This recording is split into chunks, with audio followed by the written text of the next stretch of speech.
All right, Algebra 1, welcome back again, guys. Here we go for another video of notes. All right, something I need to make sure you guys are all aware of. These notes are important, all right? A lot of us should be taking these notes even more seriously. And the further we get into this textbook, we only see tougher concepts. And I know that Chapter 6 had plenty of tough concepts. Chapter 7 will have its own difficulties, and they just keep growing.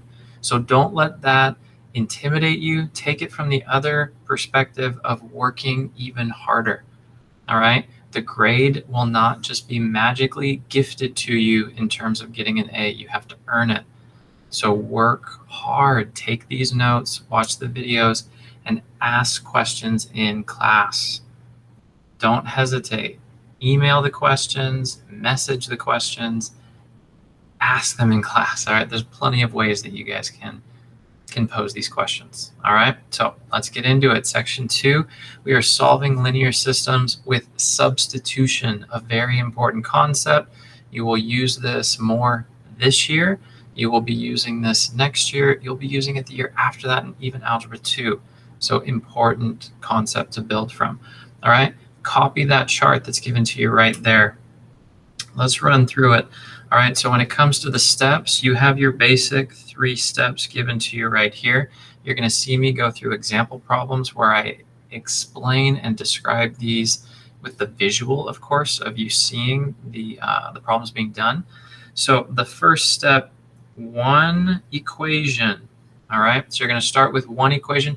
It doesn't matter which equation you start with. You're going to be given 2. It doesn't matter which one you start with, but you want to solve one of the variables, and preferably you want to pick a variable that has a coefficient of 1 or -1. Those are the easiest ones to start with. All right, then after you have that done, you're going to substitute, meaning take that equation and plug it in to the other equation. And then you're going to solve, and then go backwards a little bit here and substitute that value from step 2 back in to the step 1. All right, so copy this down, and then let's take a look at a problem that's already been pre-done and worked out. So here's what I mean by both equations are given, but which equation is the one to start with? This equation is the best one to start with. Why? Because literally it's already solved for y.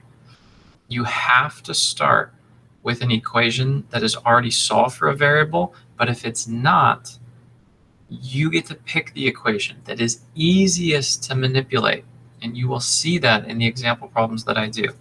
So this equation is already set up where y equals 3x plus 2. Then you will take this right here and you will substitute it in where you see y. That's what we're talking about here. Notice how they have taken the y, they made it red to show y is actually 3x plus 2. So where you see y, you're now substituting in 3x plus 2. Then you need to start the simplifying process. Distribute 2 to both parts. And after you distribute the 2 to both parts, combine like terms. You will create a 6x plus x, giving you 7x. That's how they got that. Then keep working it down, and eventually you'll get x equals 1. But you're not done because you have to get y. So what do?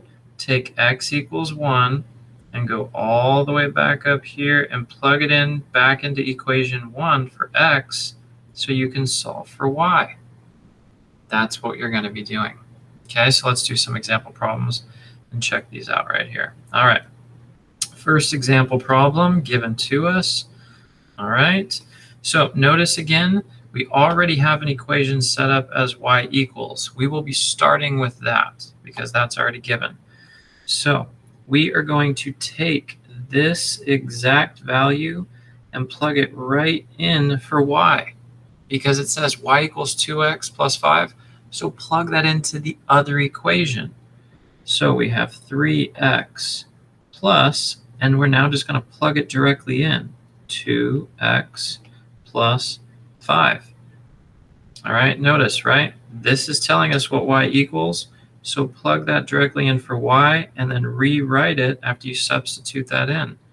Now, simplify it, solve it. 3x and 2x, that will make 5x plus 5 equals 10. Let's go through the steps. Solve for x. Subtract 5. Subtract 5. 5x equals 5. X equals 1. All right, we have half of our answer, but the majority of our work is now done. Because now all you have to do is just go right back up here, take that and plug it in to x, because that equation is already set up for y. So y equals 2 times 1 plus 5. Y equals 2 plus 5. Y equals 7. There we go. So example problem 1, those are all the steps. That's the full flow of the problem. Okay, let's do example 2 right here.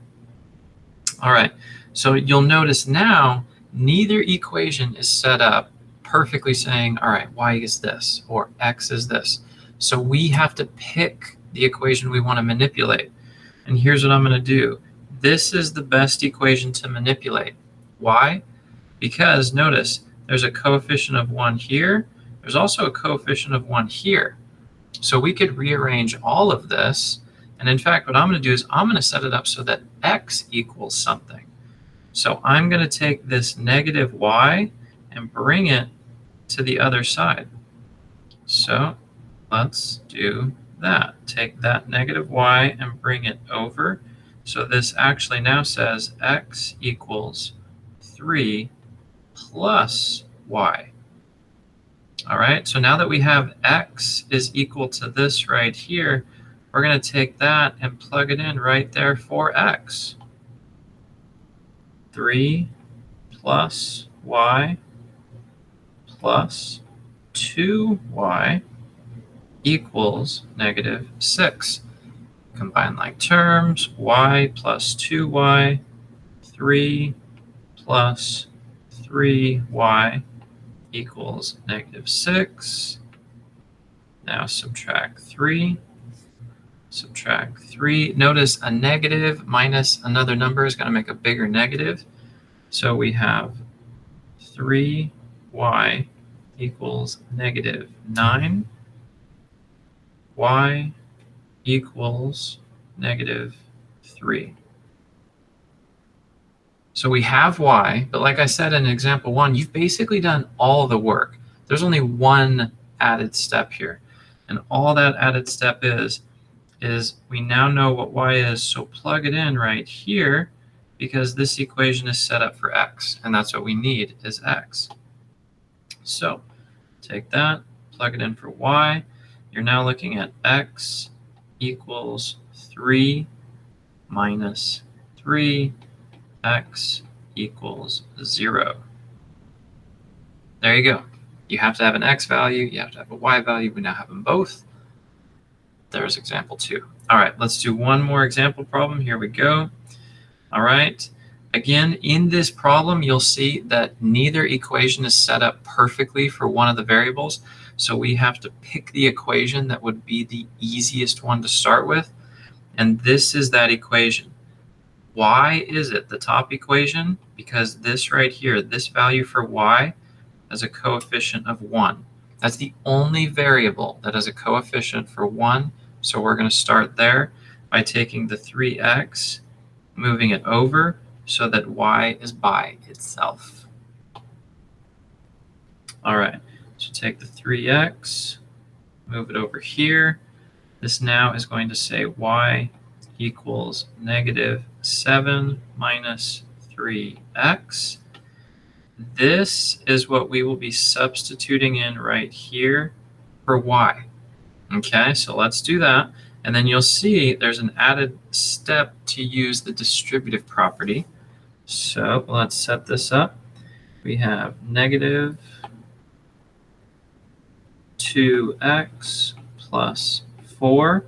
Now we have to use parentheses, negative 7 minus 3x equals 0, because we have to show that that value of 4 is going to be distributed into the whole set of parentheses.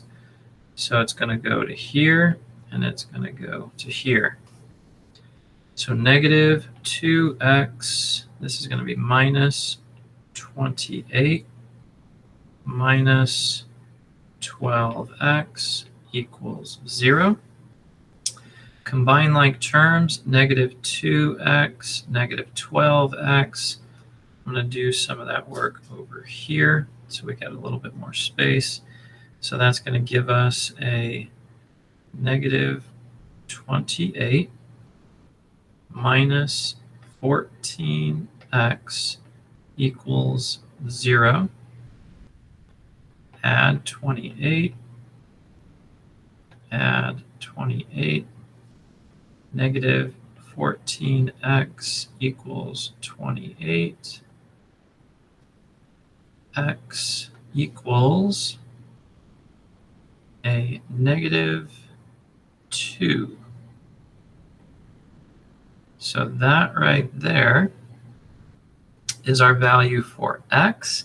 And now what we're going to do is take this value and plug it in right there for x, because this equation is set up for y. So we now are going to say y equals negative 7 minus 3, parentheses, negative 2. And that is now going to be y equals negative 7 plus 6. Notice negative 3, negative 2 will make a positive, and y equals negative 1. There we go. There's x, there's y. That's everything here. All right, so now you can kind of take a look at the whole picture, follow every example problem, ask questions, work hard, guys. It takes a lot of effort to earn those grades. All right, see you in the next one.